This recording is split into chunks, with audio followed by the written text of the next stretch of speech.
दीपू चंद्र दास की मौत सिर्फ एक घटना नहीं, यह एक चेतावनी है। और सबसे बड़ा सवाल, क्या बांग्लादेश में अल्पसंख्यक सुरक्षित महसूस कर पा रहे हैं? 5 अगस्त के आसपास शेख हसीना यानी बांग्लादेश की प्रधानमंत्री ने पद से इस्तीफा दे दिया और देश छोड़कर भाग गईं। कभी फेसबुक पोस्ट के नाम पर गांव जलाए गए, तो कभी मंदिरों पर हमले हुए, तो कभी हिंदू परिवार को घर छोड़ने पर मजबूर किया गया। बांग्लादेश के हिंदू युवक दीपू चंद्र दास को पीट पीट कर मार दिया गया। लेकिन ये हिंसा यही नहीं रुकी। भीड़ ने उसके शव को पेड़ से बांधा और सार्वजनिक रोड पर उसमें आग लगा दी। यह दृश्य केवल एक व्यक्ति की हत्या नहीं थी।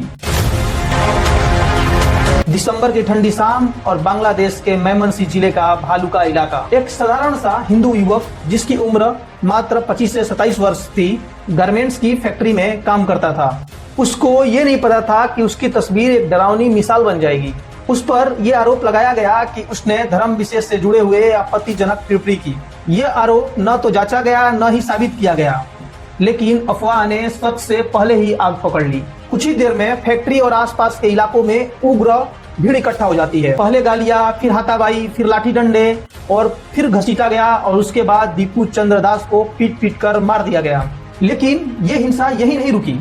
भीड़ ने उसके शव को पेड़ से बांधा और सार्वजनिक रोड पर उसमें आग लगा दी। यह दृश्य केवल एक व्यक्ति की हत्या नहीं थी, यह कानून, इंसानियत और व्यवस्था की सार्वजनिक हार थी। हालांकि घटना के बाद बांग्लादेश की सरकार, जिसकी अगुवाई मोहम्मद यूनिस कर रहे हैं, उन्होंने इस पर बयान जारी किया कि भीड़, हिंसा और धार्मिक नफरत के लिए बांग्लादेश में कोई जगह नहीं है। सरकार ने दोषियों के खिलाफ उचित कार्रवाई करने का आश्वासन भी दिया है। हालांकि बांग्लादेश पुलिस ने और रैपिड एक्शन बटालियन ने अभी तक इस मामले में 7 से 10 लोगों को गिरफ्तार किया है, जिन पर भीड़ और हिंसा से जुड़े होने का सीधा आरोप है। इनमें फैक्ट्री के कुछ प्रबंधक भी बताए जा रहे हैं, जिन्होंने दीपू चंद्र दास को भीड़ के हवाले किया था। यह घटना अचानक नहीं हुई, इसके पीछे एक लंबी पृष्ठभूमि है। पिछले कुछ वर्षों में बांग्लादेश में अल्पसंख्यकों के खिलाफ हिंसा बार बार देखी गई है। कभी फेसबुक पोस्ट के नाम पर गांव जलाए गए, तो कभी मंदिरों पर हमले हुए, तो कभी हिंदू परिवार को घर छोड़ने पर मजबूर किया गया। 2021 में दुर्गा पूजा के दौरान बांग्लादेश के कई जिलों में इस तरह के धार्मिक हिंसा देखने को मिली थी। लोगों को आज भी याद है। और जितने भी इस तरह के इंसिडेंट होते हैं बांग्लादेश में, इन सभी में एक समानता पाई जाती है, जैसे अफवाह, भीड़ और देर से पहुंचा प्रशासन। 2023-24 में भी ऐसी बहुत सारी घटनाएं सामने आई थी, जिसमें अल्पसंख्यकों के खिलाफ लोगों को भड़काकर इस तरह से धार्मिक घटनाएं कराई गई थी। कई मामलों में ये सामने आया कि आरोप झूठे थे, ये जानबूझकर कराए गए थे। जब तक सच की पड़ताल होती, तब तक बहुत देर हो चुका था। और सबसे बड़ी बात कि 5 जून को बांग्लादेश के कोर्ट ने पुराना कोटा सिस्टम लागू कर दिया। इस फैसले के बाद बांग्लादेश के कई विश्वविद्यालय के छात्रों ने व्यापक आंदोलन शुरू कर दिया सरकार के खिलाफ।